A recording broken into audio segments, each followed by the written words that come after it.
ఇవాళ తెలంగాణలో సంచలనంగా మారినటువంటి కల్వకుంట్ల కవిత గారు ఏదైతే నా మీద హత్యాయత్నం ప్రయత్నం చేసిందో ఆ అంశంలో కొన్ని విచిత్రమైనటువంటి అంశాలు బయటకు వస్తూ ఉన్నాయి. నేను చేసినటువంటి వ్యాఖ్యల విషయంలో కేసీఆర్ గారి బుక్నే రిఫరెన్స్గా ప్రజల ముందు పెట్టిన తర్వాత బీఆర్ఎస్ పార్టీ నాయకులు ఎవరు కూడా పల్లెత్తు నోరు మెదపకుండా కవిత చేసింది తప్పు అని నిర్ధారించుకున్న తర్వాత ఆమెకు ఎవరు మద్దతు చేయకుండా ఉన్నటువంటి పరిస్థితుల్లో కాంగ్రెస్ పార్టీ నాయకులు మహేష్ కుమార్ గౌడ్ గారు, పొన్నం ప్రభాకర్ గారు ఇలాంటి వాళ్ళు ప్రెస్ మీట్ పెట్టి కల్వకుంట్ల కవితకు మేము అండగా ఉన్నామని మాట్లాడమంటే ఇక ఇంతకు మించిన దౌర్భాగ్యం ఇంకొకటి లేదు. నేను ఒకటి చెప్తా ఉన్నా, మొన్న 3 మంత్రులు ప్రమాణ స్వీకారం చేసినటువంటి సందర్భంలో కల్వకుంట్ల కవిత గారు కూడా ప్రమాణ స్వీకారం చేయాల్సి ఉండే, అవునా కాదా?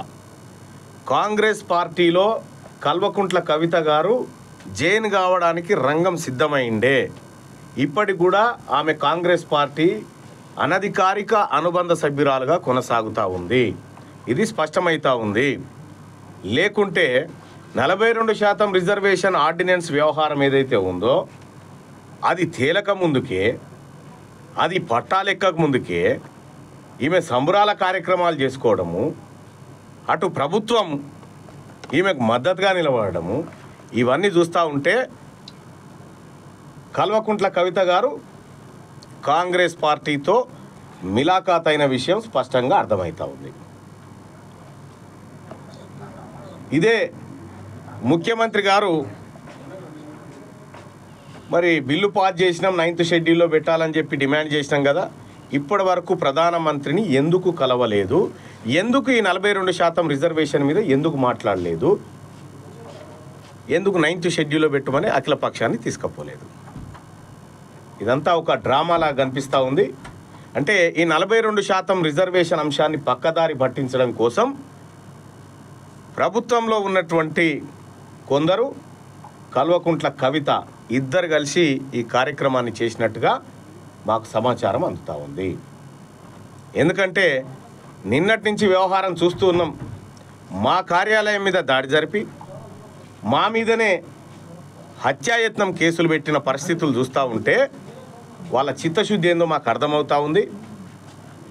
రెండో విషయం, ఇక్కడ మేడిపల్లి సిఐగా పనిచేస్తున్నటువంటి గోవిందరెడ్డి క్లియర్గా కల్వకుంట్ల కవిత ఆదేశాల మేరకు పనిచేస్తున్న పరిస్థితులు స్పష్టంగా కనిపిస్తున్నటువంటి పరిస్థితుల్లో డీజీపీ గారికి ఫిర్యాదు చేయడం జరిగింది, చైర్మన్ గారికి ఫిర్యాదు చేయడం జరిగింది. కొద్దిసేపటి క్రితమే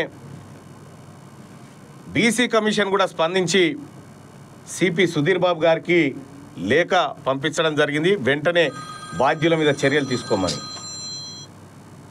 అంటే ఇక్కడ బీసీల విషయంలో కాంగ్రెస్ పార్టీ భారతీయ జనతా పార్టీని చిక్కుల్లో పెట్టి అడగాల్సినటువంటి సందర్భంలో అది చేయకుండా, భారతీయ జనతా పార్టీని ఇరుకునబెట్టే పనులు చేయకుండా ఆర్డినెన్స్ డ్రామా అంటే తెర మీదకి తెస్తూ ఉన్నారు. ఈ అన్ని పరిణామాలు చూస్తూ ఉంటే దీని వెనకాల ఎవరున్నారు, ఏం కథ అనేది ప్రజలందరికీ స్పష్టంగా అర్థమవుతూ ఉంది.